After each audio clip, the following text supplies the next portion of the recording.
I wanted to talk more about functions. We started talking about functions, and we said that a function is a sequence of code that returns a value. So today we'll define it more formally, and we'll also talk about why we should have functions and why they exist in a program. So a function is a term that's borrowed from mathematics, but in computer science they adopted it and they use it almost in every language, especially in C and C++. As a matter of fact, a C program is a function. If you remember, we always said in the beginning of the program, we said int main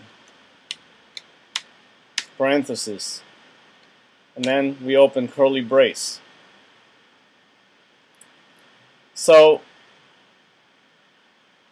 let's talk about the reasons of why we should have functions before we talk about the functions themselves.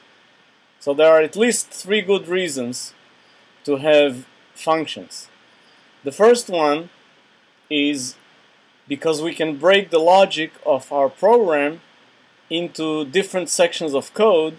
So instead of looking at the main and having 30 pages of code and figuring out what it's doing, going in sequence from top to bottom, we prefer to break it into different chunks, and those chunks are functions, and each function we can understand independently because it's an independent sequence of code. And once we understand every function, we put together the program with the different functions at the different places where we need them. So this is one reason to break the code into functions. Another reason is because you may need to use a function more than once in a program. For example, if you remember, we used the function printf to print, and we used it in multiple places in the program.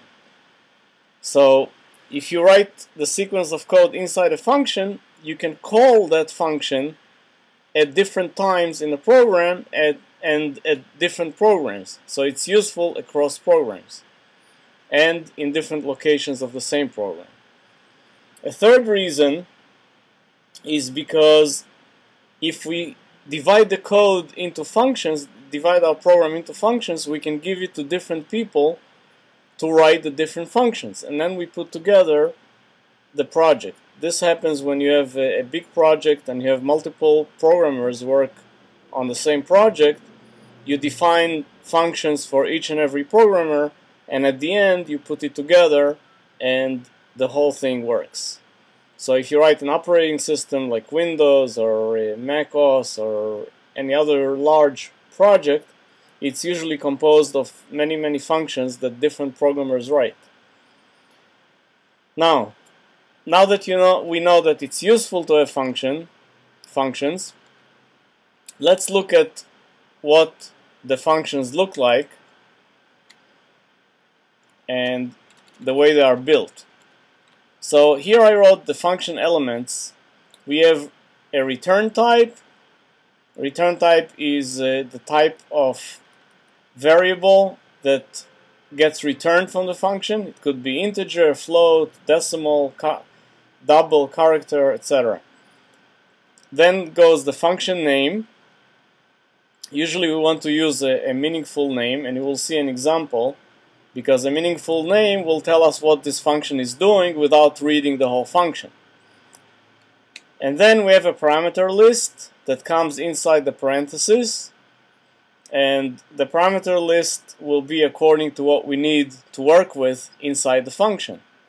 And then lastly comes the body of the function, and that's our logic, our code that does whatever we need to do with the function. So let's jump into an example, and all of this will be clear in a few moments. So the example that I chose to show has to do with something that's called factorial. And I think I mentioned to you factorial in mathematics means we take a number and we multiply all the integers. The number is going to be a positive integer, and we multiply all the integers from 1 through that number, and the result is called the factorial of the number. So, for example, the factorial of 4, and we mark it with an exclamation mark. Factorial of 4 means 1 times 2 times 3 times 4, which is equal to 24. And factorial of 5 exclamation mark will be 1 times 2 times 3 times 4 times 5, and this will equal 120. So we want a function that will receive a number and return the factorial of that number. So we call the function factorial. As we said, we want to have meaningful names. So if the function is called factorial, we know what it's doing already. And as I said, the function will receive, the parameter list will be only one number, which is positive integer. And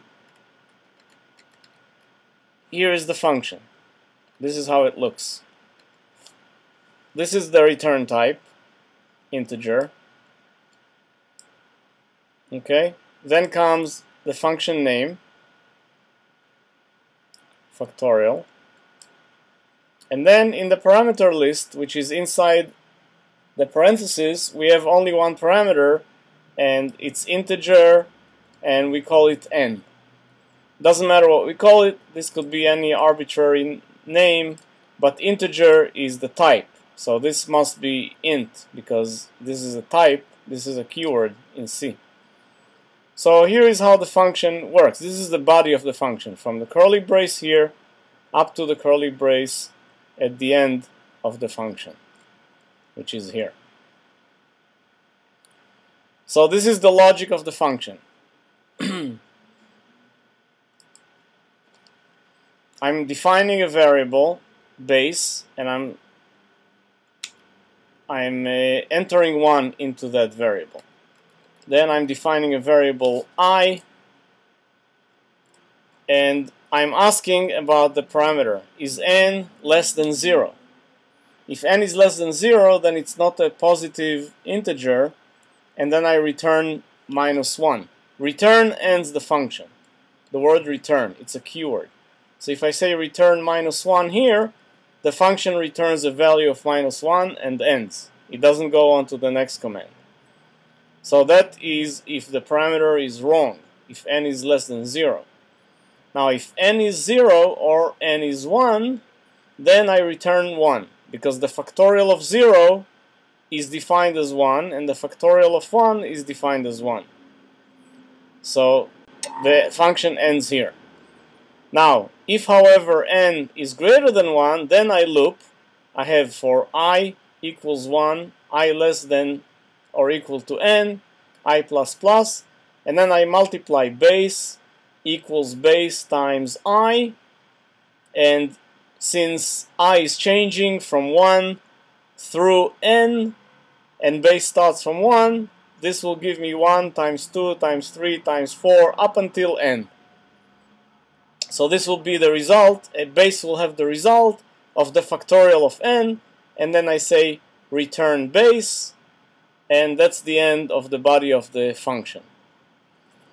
So now we can see how it works in Xcode.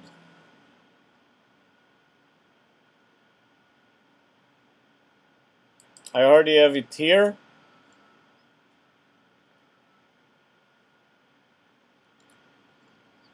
And here I have the main. This is the main from here to here, and here is the factorial function.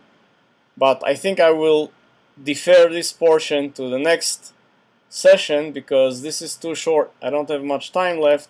So we'll go over how it works precisely in the next part of this lesson. So this is it for right now.